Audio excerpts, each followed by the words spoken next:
Okay, so now we we will be discussing about the model fitness. So after estimating the parameters, okay, sometimes the model fitness actually also comes under the model validation, or you can also uh, you it should come actually under model validation, but here in these slides they have taken it under the model estimation part, but this should come actually under model validation part. Okay, anyway, so the model fitness you need to uh, carry out, you need to test the model fitness. Okay, now what is actually meant by model fitness? Model fitness means the capability to perform of a model to reproduce the data. Okay, that is actually known as model fitness. So, for example, suppose you have taken the data from a lot of samples uh, based on different variables. You have taken the manifest variables, you have taken the data, and you have generated your the variance covariance matrix or the correlation matrix. Correlation matrix is nothing but the standardized variance covariance matrix, which is named as correlation matrix. Now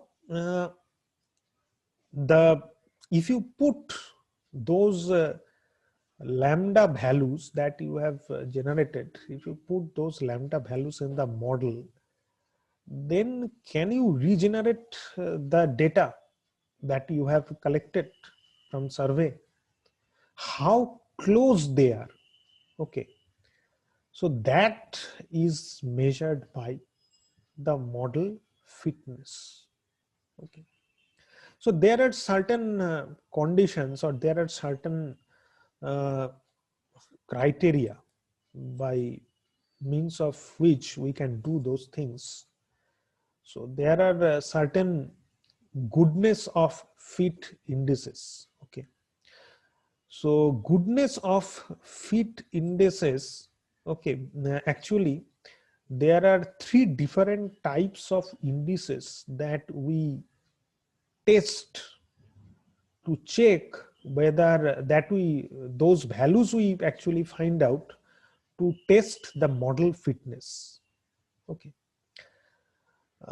those are known as absolute fit indices, relative fit indices, and parsimonious fit indices. Okay, so I'm not going into the how this formula are generated. So those things, or how the cutoff can be determined, I'm not going into that much details. That is not required. But you should find out these values. That is obviously required, and these the cutoff. Okay, these you need to satisfy it. These will be actually automatically generated by the software.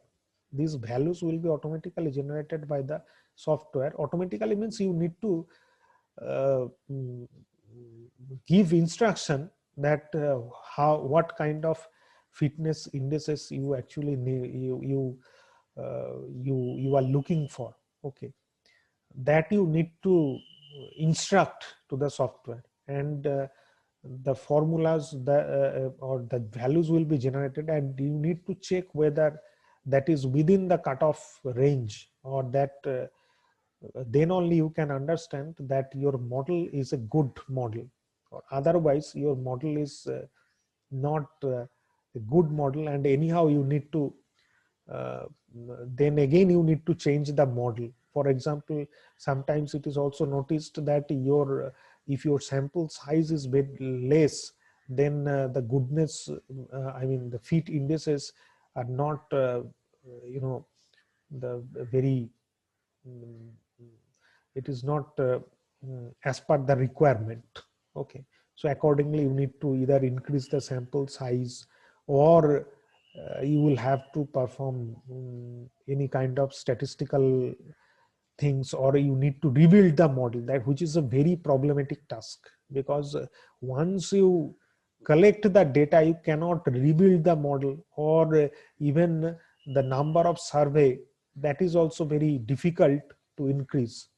So those things are very difficult to perform. Okay.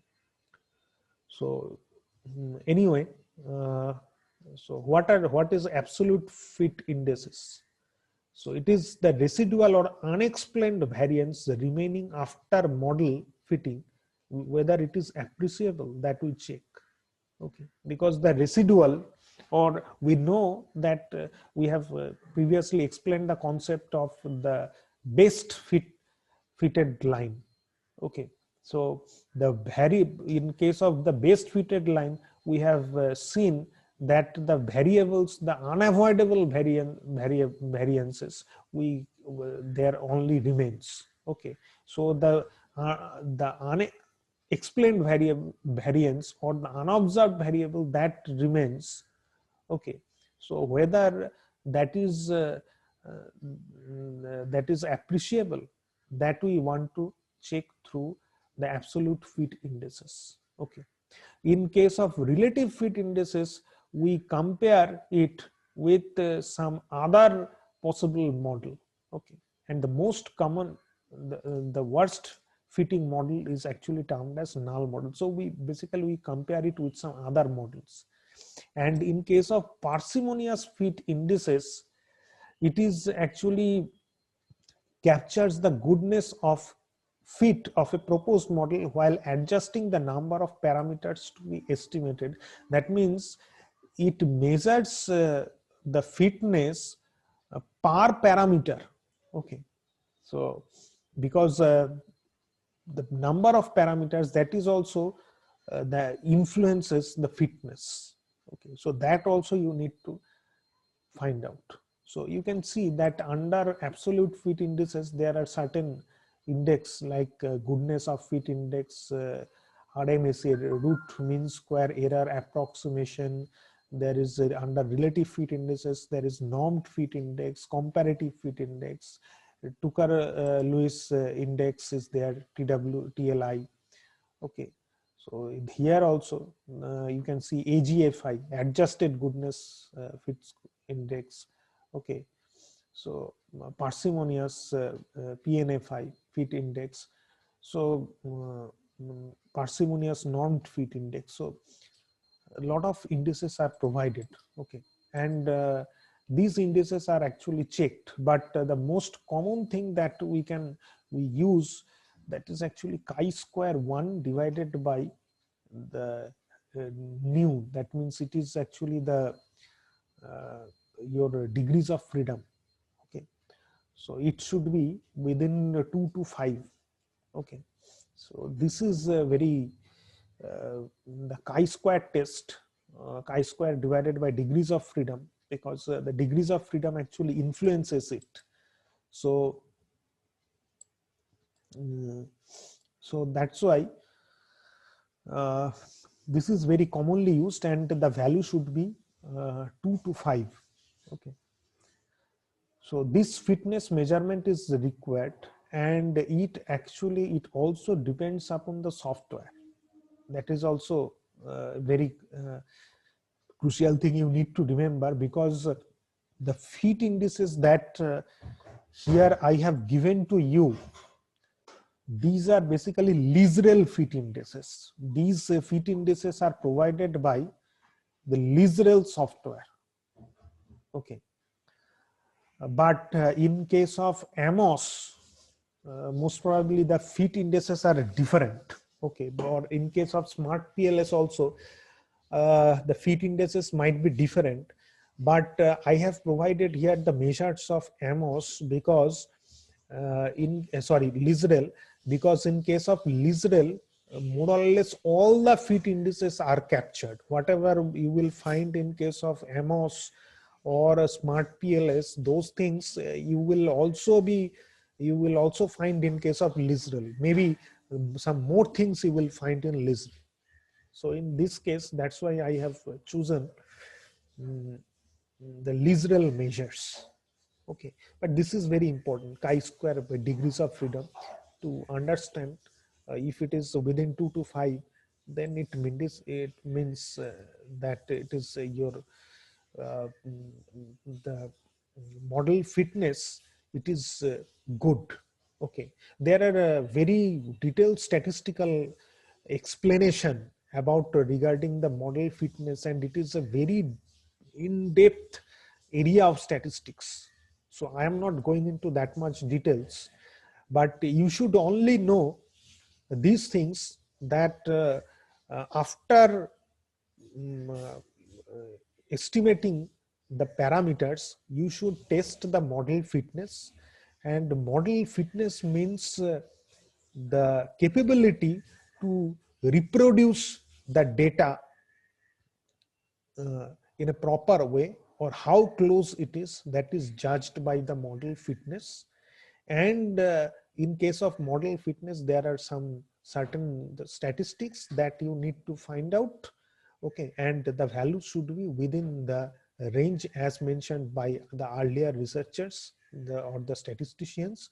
So you need to find it to, in order to verify uh, the model fitness. Okay, if the model fitness is good, that means the model has the capability to reproduce the data in a well manner.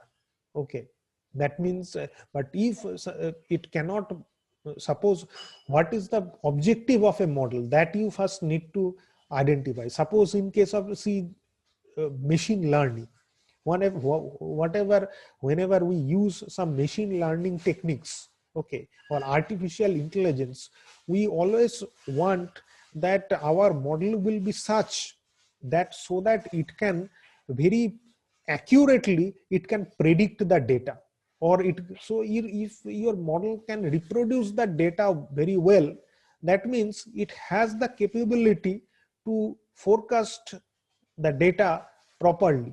Okay, so that is actually known as model fitness. Model fitness is nothing else. Okay, so you will see that the measurement of model fitness is, suppose these values are given. First, obviously the chi-square with 99 degrees of freedom. And also, what is, if you don't, I have previously explained the concept of chi-square. If you forget it, there is another example I have given of chi-square, and it is also, you will find in YouTube videos, the when the this explanation is there. When you will find one video based on the structural model. Okay, so that if you follow the video there, this model that is also expressed here. This is nothing serious, actually complicated. And the core part of model validation, that we will discuss in the next class. Here we will see that there are 4 different types of the model validation techniques are there, but nomological validity and phase validity, these we will avoid. These are not required. We will simply focus on the convergent validity and discriminant validity, and that will suffice our requirement. Okay, so now